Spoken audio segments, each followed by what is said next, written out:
We promote the real meaning of Islam, peace and harmony in the society, the country we live in, and the world at large. It is our duty to promote respect and consider the feeling and sentiments of each other to develop peace, justice, brotherhood. The Prophet Messiah salam declared more than 100 years ago in his book, A Message of Peace, quote, irrespective of whether we are Muslims or non-Muslims, and although we have many differences, we believe in God who has created this world and all that is contained in it. We also claim commonality as human beings. It is our duty that we should become friends with clear conscience and honest intentions. We should sympathize with each other on all matters temporal or religious.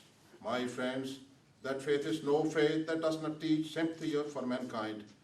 A human being is not human unless he displays some element of sympathy. Our God has made no distinction in any nation. Whatever faculties were given to the ancient nations have been given to the Arab, Persian, Chinese, Japanese, European and American nations. The earth serves as a common ground for all, and the sun, the moon and the stars perform common services for all mankind. These divine manifestations reach us that we should also treat each other equally with amity and with tolerance. Narrow-mindedness or hard-heartedness has no place in human relations. The Ahmadiyya Muslim community is keen to be at the forefront of promoting peace, national unity, academic and moral excellence. We are known by our motto, love for all, hatred for none. We believe that our message of love will come to win the hearts of those who oppose us despite being bitterly persecuted in some countries. We never ever retaliated to any aggression, and we earned the distinction of being a law-abiding, peaceful, persevering and benevolent community. As a community, we constantly engage in an efforts to help deprived and needy. We have launched projects designed to provide health and education services to those in need, regardless of one's faith, color and creed. His Holiness Hazrat Mirza Masroor Ahmad, the present successor, said, whenever and wherever we have been called to help and assist in good endeavors or in service to humanity, we have always heeded the call and come running to partake in those good acts. We do so not due to any vested interest, but only due to our desire to see God's pleasure and His nearness. Dr. Pervez Hoodbhai, I am requesting, it is a very important part and this must be listened, and especially inviting the media. Dr. Pervez Hoodbhai, a Pakistani nuclear physicist, courageously stated that in Pakistan, one's religious faith has become sufficient to warrant execution and murder. The killers do their job fearlessly and frequently. Pakistan have most turned their backs, the Pakistanis mostly turned their backs on religious atrocities. Just in the recent past, on May 28, 2010, 86 Ahmadis were brutally killed and turned into corpses during Friday prayer in Lahore. A large number were seriously wounded. Every day we are being persecuted, and still there are so many those who are under medical care. There is no end to these atrocities and sufferings. Every week, every month, members of the community are murdered, looted, and there appears no end to these brutality and hatred. The concern that you saw from the community and the head of the community to alleviate suffering continues. It's on not only in human rights matters,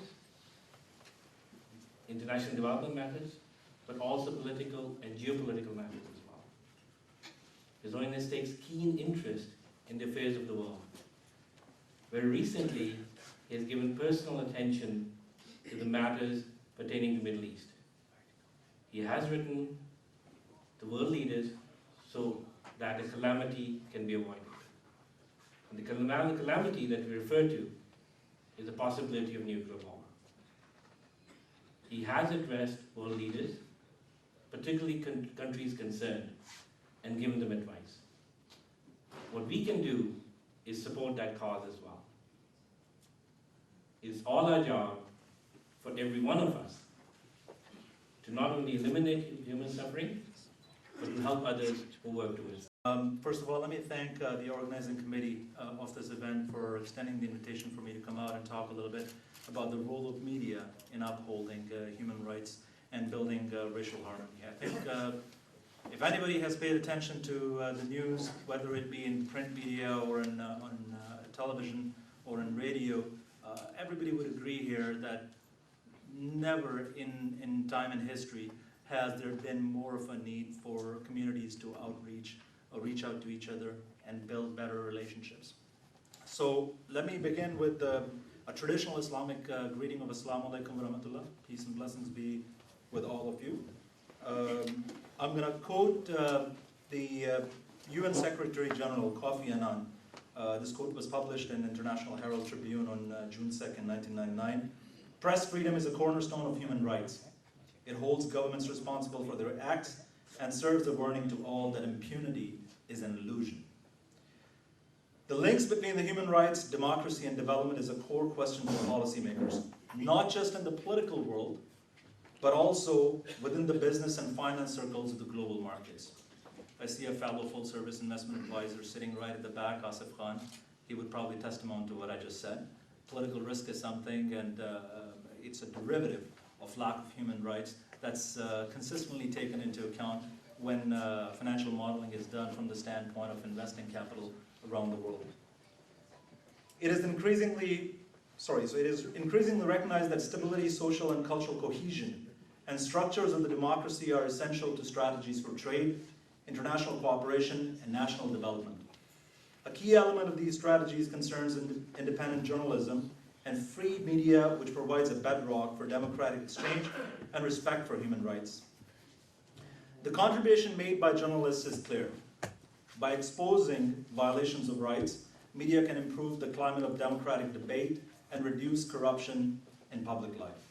At the same time, media sensitive to the importance of human rights provides reliable sources of information through which citizens, human rights groups, private organizations, and public authorities can work together to promote development and to eliminate arbitrary abuse.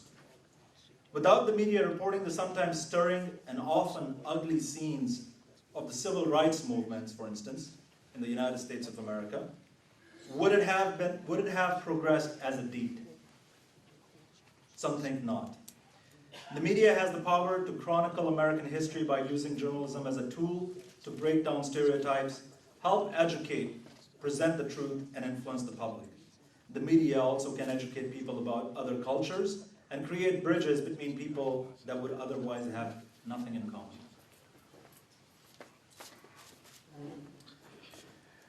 Good evening. My name is Sukhminder Singh Hansra from Punjabi Press Club.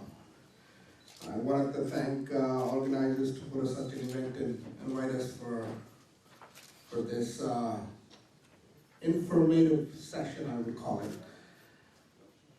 The role of media is basically to clear the misconceptions. But when the media itself is misguided, then obviously the community and communities at large pays a hefty price for it. I want to share an example. When there were 18 people charged in GTA for sort of GTA 18 for some reasons. So the Brampton court was the center of attention for North American media because they were tried in the Brampton court. There were CNN and NBC television showed a Dixie Gurdwara as a mosque. A small mistake because it's a place of worship, they all look same. But and who paid the price? 7 people in United States of a Sikh faith were killed in a hatred crime. This is a result of a misguided media. So I think it's a prime duty of a media to first educate themselves so they can help build a society and clear the misconception. In a North American society, when they see a person from ethnic media, they feel frightened. You know why? Because if you go to Brampton, more people will read my newspaper or another Punjabi newspaper than they pick up Toronto Star or Globe and Mail. And that's a threat. They feel because they're losing that control, where we, as an ethnic journalist, trying to educate the community, not only about the problems the community faces itself, but also to integrate that community into Canadian fabric. So who is the mainstream? So we came up with a new slogan that all the ethnic media is actually a new mainstream of Canada. It's a new face of Canada. This is Canada. So if you want to look at the journalist, this is the journalist. These are the journalists actually represent the Canadian community. Now I'm coming from the community point of view. The community also need to recognize their own ethnic journalists. I would have loved to see some of these slideshows show some of the Pakistani, some of the Punjabi newspaper clippings instead of having Toronto Star, Globe and Mail and all those. Because your community newspapers publish your news every day, every week, every month, not once a year, twice a year, or 3 times a year. When there's a negative story, it's a front page. When there's a positive story, it's on page 59. This is how these so-called traditional media newspapers treat you people. So I would leave this with this challenge, that you need to support your own media. And if you don't, you will find only a few articles every year to quote, and that's not going to serve the purpose. And I want to thank everybody for listening to me. First of all, I would like to thank the Ahmadiyya community for arranging such an event. Islam is a religion of peace, and they truly depicted, reason being, they bridged the gap amongst all communities, which I have yet to see in other sections of Muslim faith, other communities of Muslim faith. I applaud you for that, and I hope these gatherings come on again and again, and only better understanding can bridge the gap, which is the right way to do Well it. done, Thank you. Boris. Thank you very much. Very appropriate concluding words. Assalamu alaikum, ladies and gentlemen. I am a missionary of the Ahmadiyya community for nearly 50 years. And I have worked in Africa. You have seen that video. I have worked in West Africa for over 2 decades. All those wells you see, those sewing machines, those typewriters, thousands of students have passed through my hands, where we have taught them how to read and write. Girls have passed through our hands. We teach them how to sew clothes, how to become useful people in the society, how to learn typewriting, how to make soap. We are a community. When we open hospitals, clinics, where the government cannot go, we go there. I have spent 28 years of my life in West Africa. My father also spent more than half his life in Africa. You see, it's very easy to say, Nara Takbir, Allahu Akbar, and speak against the Ahmadiyya community. But people who serve over there, and they die over there. And my father left a will that he should be buried over there. This is sacrifice. You are all scholars over here, and we are very highly privileged that we are in the midst of great scholars. And let me remind you that the Holy Prophet Muhammad sallallahu alaihi wasallam has said that the ink of a scholar, the ink or the toner that you use, the ink of a scholar is more precious than the blood of a martyr. एक शहीद का जो खून है उससे भी ज्यादा कीमती है एक आलम आदमी का जो स्याही इस्तेमाल करना. So when you write with responsibility.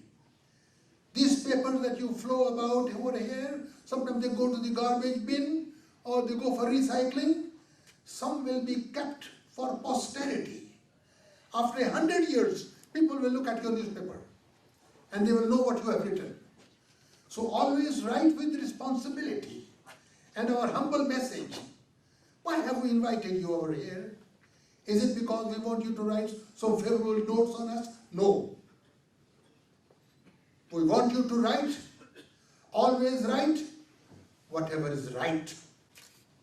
And have no fear, come what might. That is our message. And that is our message of goodwill. And we expect we are going to have a mega event after some months. And we want you to say what is right. Our community is undergoing persecution upon persecution. Hardly a week passes when we hear news of that man being butchered and that man being killed. And you saw the 9/11 massacre.